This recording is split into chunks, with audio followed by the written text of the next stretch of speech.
I'm Richard Claywell. This is another episode of Litigation Speaks.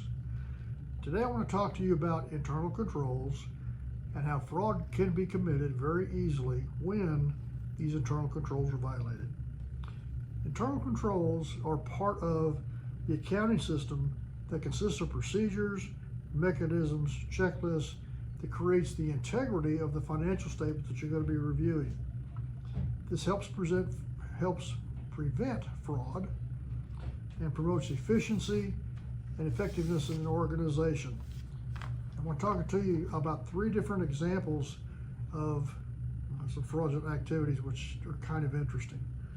The first one I call fictitious customers and incorrect payments. When you set up internal controls, what you really have are procedures and processes.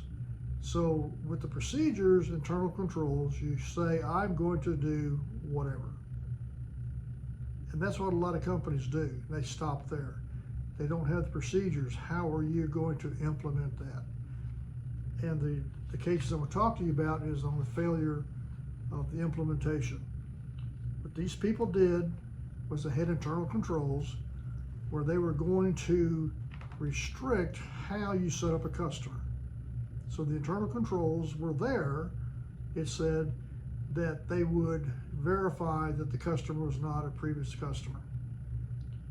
But they failed to do that. And actually there were 7 or 8 times where different customers' names were replicated and payments were going to these other people in error. That's because there was not a separation of duties. One person was responsible for doing one aspect of the accounting for that. And we'll talk a little bit about that in a few minutes. Management collusion. Management collusion deals with management being part of the bad guys. This was a company that had large sale or large ticket item sales that they had. The average price of their product that they sold was between $40,000 to $60,000. Obviously, management wants to make more sales. The problem with this particular issue was the management couldn't force people to make a specific down payment on the product. They would ask for a down payment. There were internal controls that said that they would follow what the requirements were for making loan applications. And one of those procedures was that they had to pay 10% down to qualify for a loan. That restricted management being able to sell their product because a lot of people couldn't afford a 10% down payment. So in collusion with one of the employees, what they did was they would take a $5,000 payment. They would process the loan as if they had made a $10,000 down payment, which was just flat false. The loan would be sent to a bank and it would be processed. The bank would approve the loan because there was a 10% down payment on the documents, when in fact it was a 5% down payment. After a while, because the people couldn't afford, didn't have the financial strength to make the payment on the particular product that they acquired, they couldn't afford the product. So the product had to be repossessed. And so the bank wound up losing money on these things. This particular case resulted in bank fraud and mail fraud because they didn't follow the internal controls. But it's difficult when you have collusion with management, but it exists. It's out there because they wanted their sales.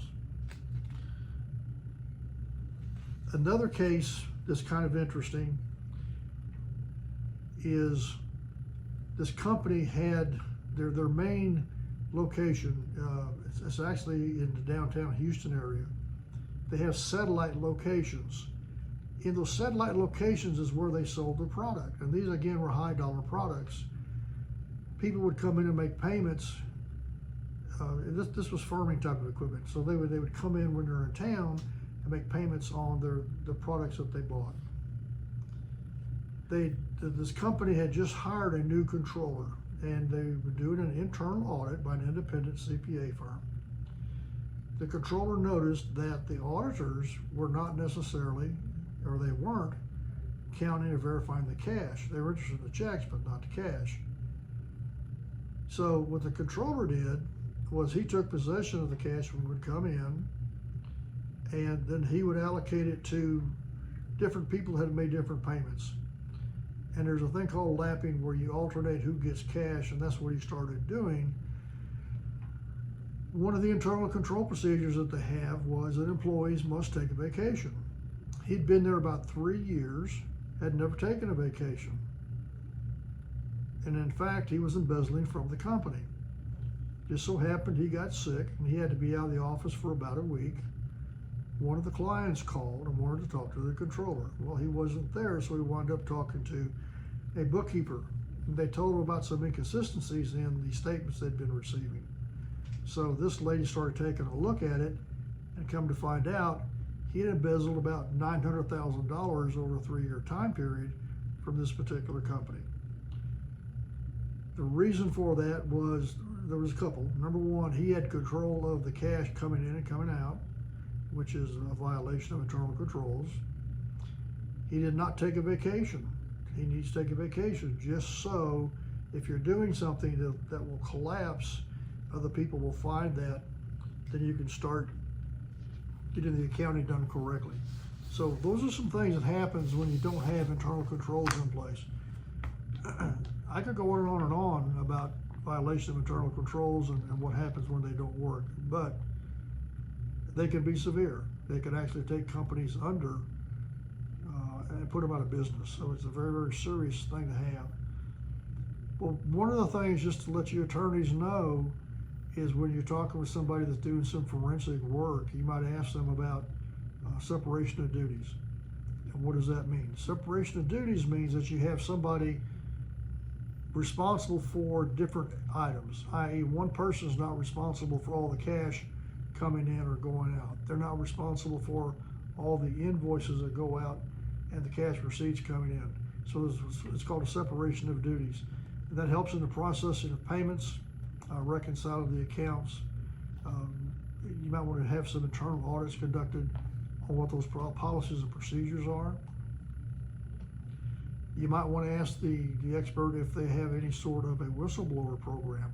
All you need is a little wooden or metal box stuck someplace with a lock on it, so only the president or the highest level person can get those, and have people anonymously put in little notes. Do you know that this is going on?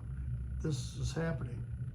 And then you have somebody go in and check it out and verify what's going on with that.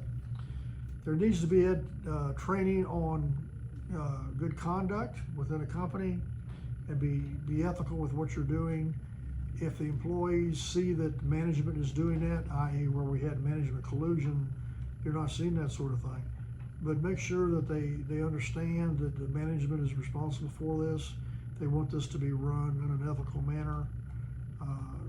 For me, that's really important. I'm gonna knock on some wood here. I've never been in jail, and I don't want to go to jail. So don't have the employees be exposed to possibly having to do that. Hope you enjoyed these 3 different items that we talked about, actually 4 with the internal controls. And if you're interested for more, check the link below. Hope you enjoyed this. We'll see you next time. Thank you.